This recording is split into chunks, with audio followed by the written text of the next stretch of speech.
She thought she was going home. After months of waiting, hoping, and praying, this was supposed to be the day everything turned around. Her lawyer had told her everything looked good. Her mom sat in the back of the courtroom, heart pounding, ready to finally take her daughter home. Everyone believed this was it, the day Ky'Andrea Cook would walk free. But then the judge spoke. And in an instant, everything changed, her mother screamed. Even the judge, the man handing down her fate, would later admit, "There's no doubt in my mind she truly believed she was going home." But how did it get to this point?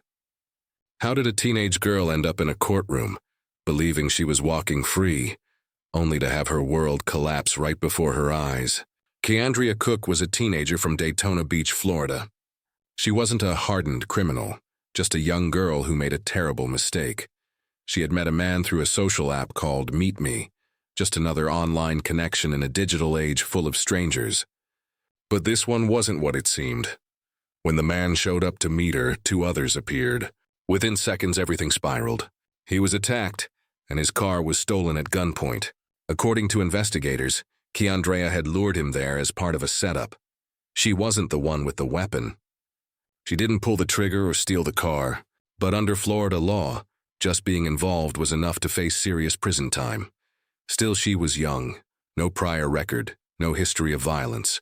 Her family believed the court would show mercy, and her public defender reassured them that she would probably just get probation. So, in June 2017, when Ky'Andrea entered a no-contest plea, she did it believing she was about to be given a second chance.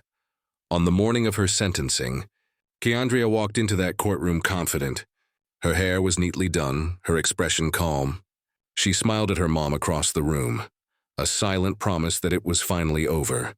The judge began speaking, reading through the legal formalities.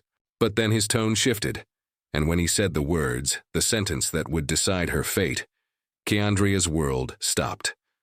Her face went blank, then twisted in disbelief. Her mother screamed from the back of the courtroom. Deputies moved in to restrain Ky'Andrea as she cried out, "Please! I thought I was going home." It was a moment so emotional that even the judge later said he believed she truly thought she was being released that day. After the heartbreaking scene went viral, her story took a new turn.